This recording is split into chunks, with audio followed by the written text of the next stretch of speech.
지난 한 해 동안 자살 사망자가 14,000명을 넘어섰고 한국교회 교인 중 자살 사망자도 2,600명으로 추정되고 있습니다. 고립과 불안, 불평등 심화 등으로 병들어가는 한국 사회에서 죽음의 행렬을 막기 위한 한국교회의 노력이 절실한 상황인데요. 세계 자살 예방의 날인 9월 10일을 전후로 생명보듬주의를 지키자는 신앙운동이 주목받고 있습니다. 최창민 기자가 보도합니다. 통계청 조사 결과 지난해 자살 사망자는 14,400명, 2011년 이후 13년 만에 가장 많은 숫자입니다. 인구 10만 명당 자살자 수를 나타내는 자살률은 지난해 28.3명으로 2022년부터 3년 연속 증가하고 있습니다. 지난해 자살 사망자 중 남자는 1,300명, 여자는 4,000명으로 남자가 2배 이상 많았고 그 비율도 점차 늘고 있습니다. 연령대별로는 40대와 50대 중장년층이 전체 자살 사망자의 40%를 차지했습니다. 전문가들은 코로나19 이후 심화한 고립과 불안이 시차를 두고 나타난 데다 불평등 심화, 고령인구 증가, 경기 불황 등이 자살 건수 증가에 영향을 미친 것으로 보고 있습니다. 성도들 간의 친밀한 교제나 나눔을 잃어버린 것으로 인한 상실감, 코로나 합병증으로 사랑하는 사람을 먼저 떠나보냈지만 제대로 장례식이나 장례 예배도 드리지 못했다는 것에 대한 어떤 죄책감이나 상실감으로 많은 성도님들이 아직 여전히 고통스러워하고 있습니다. 세월호 사건이나 아니면 이태원 참사와 같은 것들도 우리 국민들 안에 깊은 상실감을 남겨놓았다고 생각을 합니다.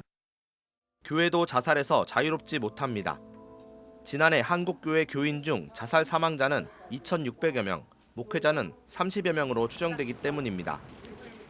자살을 시도하는 사람들이 이런 이유로 시도를 한다고 합니다. 경제적 원인, 가정생활, 성적 시험, 직장, 남녀, 육체, 정신, 사별. 이 얘기들이 우리 교인들의 삶에 오롯이 다 있는 이야기이기 때문에 떨어질 수 없다라고 하는 거죠. 심지어 이렇습니다.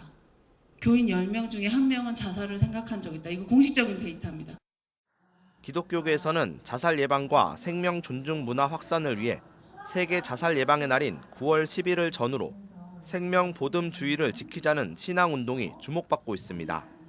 기독교 자살 예방센터 라이프호프가 주최한 생명 보듬 주일 선포식은 올해로 13년째를 맞았습니다.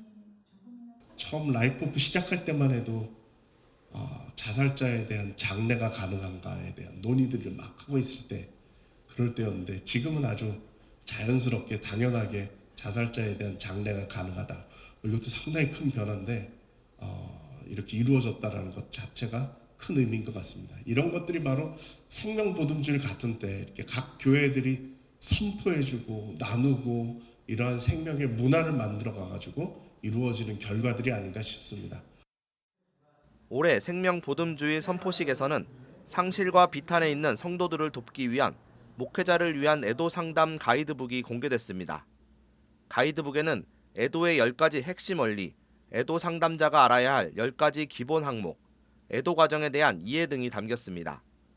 또 설교문과 기도문, 청소년 교육 교재 등을 제시하며 이웃을 돌보고 생명의 가치를 나누는 생명보듬주일 신앙운동에 동참을 호소했습니다. CBS 뉴스 최창민입니다.